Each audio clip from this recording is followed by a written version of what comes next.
I'm afraid I didn't have any expectations of the Olympics. In fact, it was the most depressing day of my life when they decided to have the Olympic, to win when the bid was won. And my expectation was that I was going to have a Cassandra experience. That is, that I was going to look at this and not enjoy it, not have expectations, and then tell people it wasn't going to work. And then, unfortunately, watch it not work.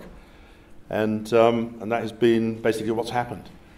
The first thing that happened to us when the Olympics came to talk to us at the end of 2003 was they came along with 3 diagrams. This is Ackley's Lane. They came along with 2 diagrams, an Olympic scenario, a non-Olympic scenario, and a legacy scenario. And on the non-Olympic scenario, they told us that our estate was going to be demolished, even if the Olympics didn't come. And so we then did a freedom of information request, and we asked the LDA, can we have information about this plan? And I asked Newham, have you ever heard of this plan? And the LDA replied, there was no plan. It didn't exist. So lying, I'm afraid, and misrepresentation is the core issue here. And these lies and misrepresentations are endlessly repeated in the media, and I'm afraid also by academics. For example, I was doing a seminar with another person, and he said, well, we're going to have the largest new park in Europe for 150 years. And I said, have you ever done a freedom of information request about that to find out whether that's true? No, of course he hadn't. And it isn't true. There's a larger new park in West London. It's about 20 years old. And it took me several attempts at the ODA before they finally admitted that it was the largest new park in Europe for 150 years after the Olympic Games, by which they were comparing with Athens and Barcelona. They didn't even compare it with Munich. So that is the kind of, I'm afraid, lack of investigation that goes on with this story. I went to another talk. It was given by a professor, and he was telling the audience that the Athletes' Village had been designed as a legacy, the housing and the clinic and the school, and it was all being built precisely to provide a legacy. And I said, well, that isn't true, isn't it? Because actually this is all part of Stratford City. It was going to be built as part of Stratford City. And he looked at me and he said, yeah, well, actually that's the case. He just completely reversed his opinion. Because we live in an ahistorical world now, and we don't actually try to establish where different projects come from and how they relate to one another. Because you've got 2 projects going on in the same area, they must therefore be essentially the same project, but they aren't. Stratford City is a completely different project from the Olympics. There are lots of other instances here. The English Heritage, Chair of English Heritage, told the House of Lords that there was a legacy, a heritage legacy. So I did a freedom of information request of the English Heritage and asked them, what is this legacy? And eventually they said there is no legacy. The ODA won a prize it claimed it was moving 67% of its materials in and out of the Olympic Park by rail and by barge. Well, it was moving them by rail because Stratford has a railhead, and therefore no credit to the Olympics. It just happened to have a railhead. It was able to claim that as a benefit. And it built or part-funded, a lock at 3 mills with the idea that barges would go in and out, taking materials in and out of the Olympic Park. The trouble was that no barges were going in and out. It was a complete lie. But they won the prize, nevertheless. And for some reason or other, the Noise Abatement Society decided to give the Olympics a prize for quietness. And if you ever heard of a place called Leebank Square, the unfortunate people living at Leebank Square had to put up with noise washing machines working at 10 o'clock at night. The Noise Abatement Society didn't bother to go and investigate this. They just gave them a prize. Everybody was giving them prizes. So essentially you have a project which is just simply misrepresented over and over again. So I haven't introduced the website. Games Monitor is the website that I write for, along with a number of other people. And we don't actually call the Olympics the legacy. We call it the aftermath. And there are a number of articles on this site which look at the present situation. This one here, Many a Darkly Woven Lie, deals with the issue of land values and the value of the land prior to the destruction of the industrial base of this area. This one is about an absurd arts project which exists where Clays Lane used to be at Chobham Manor, in which The motif is the Bayeux tapestry. Bayeux tapestry is about destruction. It's about destruction, destroying the Anglo-Saxon community. They didn't seem to realise that. It's a very strange idea to use that as a motif for a new estate. This is about the London the stadium, which is another shambles. The alleged sporting legacy, which doesn't exist. Sport participation. Of course, the Olympics was warned that there wouldn't be a sport participation legacy. Even the House of Commons Select Committee, the DCMS House of Commons Select Committee said there wouldn't be. I think that was back in 2007. And a variety of other people warned them there wouldn't be this legacy. And the stadium is the prize example. It was meant to be an athletic stadium. It's now a football stadium, handed over to West Ham for £15 million.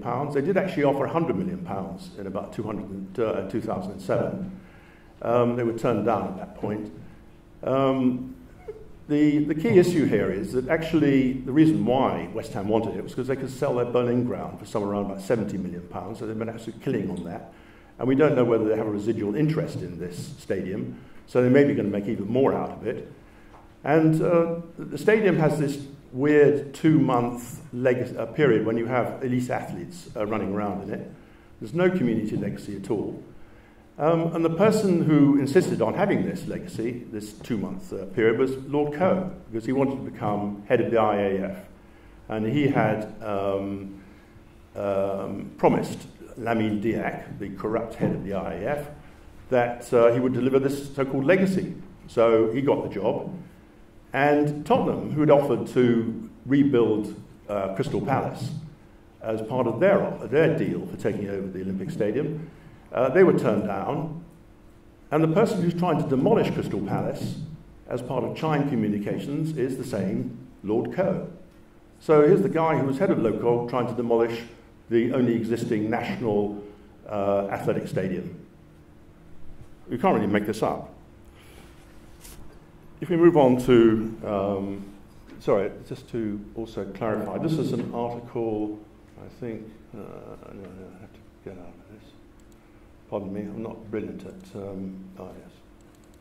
This is an article I wrote back in 2011, also called The Aftermath 2012, which is set out my expectations for the legacy. So if anybody wants to check out what we were thinking about back at that time. And then we go on to, right. Now another example of the misrepresentation of this site, of the Olympic Park, is the famous remediation story. Remediation is known to be another of those great successes of the Olympics. What you're looking at here is a diagram of a store of 7,600 tons of radioactively contaminated soil. This is 250 metres north of the main stadium. And you'll see that there's what's called a development parcel over it. That is actually meant to be a tower block or some kind of accommodation block, which the LLDC is planning to build on top of this radiation store. Absolutely incredible stuff, really. Now, how did we end up with all of this material? Well, actually, I wrote to the HSE, because at Clay's Lane, we knew that it would find radioactive material. You won't find the word radioactivity in the LLDC local plan. But we knew they would find this stuff there. And I wrote to the HSE and I said, I sent him a document called Industry Profile. And it was to say that in old rubbish tips, you're going to find radioactive material lying around. And he said, what, you're telling me we're going to find this stuff all over the place? And I said, yeah, that's what DEF was telling you. He said, there's no evidence of that.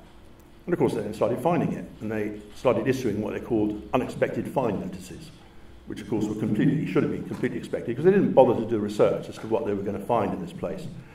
Now, 60 tons of the material in this site is actually non-exempt material.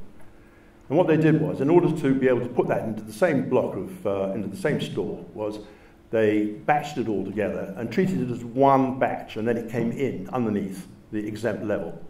But actually, you're not meant to do that. It's illegal. And on top of that, when they built this store, they did it without telling the planning decisions team. And they got a notice from Vivian Ramsey saying, you should have told us about this, shouldn't you? But actually, they just did it anyway, and she had to give retrospective permission. In fact, most of the site the bit which can be developed, is covered with a plastic sheet warning that anybody developing a site is going to have to do further remediation work. So they haven't actually remediated the site at all. And we lived at a place called Clays Lane, and Clays Lane was in this rubbish tip. We lived there for 25 years. I met a guy called Mr. Waterman, who was the head of health and safety at the ODA, and I think he's now involved in the LLDC as well. And he said, oh, we can't have the athletes walking around here in all this contaminated site. And I said, well, I didn't actually say this to him. I just thought to myself, well, what the hell is he talking about? We lived here for 25 years. And they weren't even living on the site. They were living at Stratford City, which is off the Olympic Park. So you have a situation in which you didn't have to do this kind of work, because all you do is you cap a site with some soil and you platform the housing, which is what they did at Clays Lane. So they wasted an enormous amount of money, did it badly, and most of the radioactive material, like thorium, is actually harmless. But if you make it into dust, and which is what they were doing, and you scattered it over East London, you created a health problem. I actually did write to the public health officer to point this out, but she didn't bother to reply. Another of the claims that is made is that we have a transport infrastructure gain. Actually, this is rubbish, because the whole point here is that Stratford was a brilliant centre of railways. And that is the key issue here in terms of the regeneration of East London. Sorry, I've got the wrong diagram there. Wrong. Yeah. The argument is that the Olympics is the catalytic effect for this area. And all of the stations which were in existence, all of the lines which are present now were present, apart from the DLR, from Canning Town to Stratford International, all the other lines were in place. So no lines were created, because even that line was agreed and already mapped out. So no lines were created for the Olympics. But we keep on hearing that there are transport infrastructure improvements. The point about this statement that I put up is, this is by Jason Pryor, the Olympics master planner, is he's saying that far from speeding things up, the Olympics slowed them down. It's pretty obvious, really. You take land out of circulation, and actually you slow everything up. And so the idea that the Olympics is the catalytic effect is simply wrong. The catalyst comes from the station.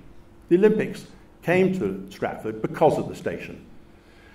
And the second stage of that was the creation of Stratford City on the old rail lands, abandoned because of the closure of the docks. So you had the two key issues here are a £4 billion programme for the development of Stratford City, Newham's Big Baby, the Major Opportunity Zone 1, going back into the 1990s, created for 33,000 jobs and around 5,000 homes. And that project is what drives regeneration in this area. And the Olympics is a kind of limpet on this. In fact, I call it a cuckoo, basically. So if the station is at the heart of this project, and Stratford City is the project, the actual development project, which makes this area work, the other aspect of it is that the land itself, the Olympic Park, is actually valuable. And the point about this is that the original site was described as a wilderness, as a wasteland. And this was in order to take over the land. But actually, the LLDC now says that this land was a real hive of activity and industrial innovation. So you have a situation in which this land was completely misrepresented. And this is made plain by a case called, you've probably never heard of it, a case involving a company called Roof. Roof argued for 6 years to improve their compensation, because they said, we will be able to develop this land for housing and for industry. So, and they won their case. So that is what would have been happening inside of the Olympic Park if it hadn't been for the fact that the Olympics turned up and demolished all of the industry. And the key issue here is, of course, that when you demolish that industry, you fundamentally change the nature of the area. And within this area, you would have had housing, and you would have had industry, and you would have kept the original facilities, and you would have had Stratford City. So instead of having that, you've eliminated all of those elements. And you now have this corporation, foreign entity, running this area, a so-called legacy zone, which includes Stratford City and all of the surrounding housing. The housing that was being built in Stratford High Street before this site was developed was being built regardless of the Olympics. A whole line of blocks, starting from 2004 all the way through to 2012. The Halo Tower had permission prior to 2005. So you have a situation in which housing development was occurring, Stratford City was occurring, and all of this would have been happening inside the Olympic Park if the Olympics hadn't come along and seized that land. So the core of this project is that the legacy is all about taking over sites which actually have nothing to do with the Olympics. Stratford City has nothing to do with the Olympics. The Olympics now claims that they're going to create 40,000 jobs. When they talk about that, they're talking about Stratford City. They claim they're going to create 25,000 homes. Once again, they're talking about projects outside of the Olympic Park. East Village, Rick Roberts Way, Chobham Farm, Stratford City. If you look inside of the Olympic Park, what are they actually creating? I did a freedom of information request, and the LLDC said that by 2030 they will create 7,400 jobs.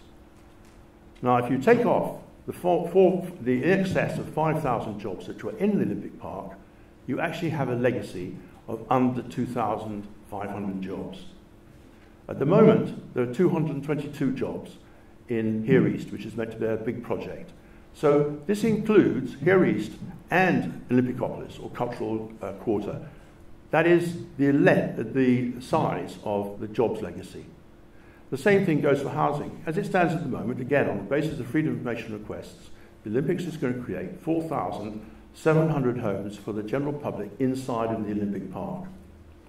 And if you take the affordable element, which we've already been discussed, and the possibility that viability will reduce the genuine social housing down to 20%, taking away the loss of housing at Clays Lane and Park Village, which are the two estates that were demolished, you could end up with actually a minus figure in terms of genuine social housing inside of the Olympic Park.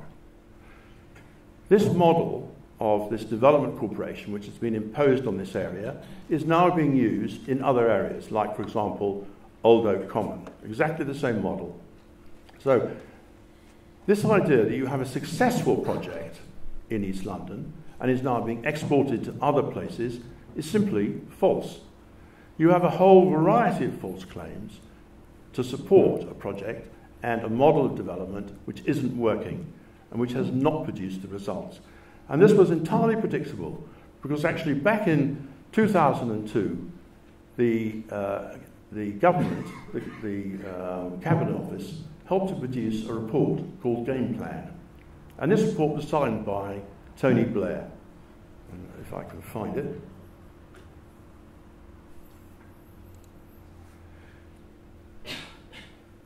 And what it said was, don't expect to get economic benefits. It's about celebration. And actually that is the case. That was what the Olympics was about. It's celebration, it's about distraction. It's not about economic returns.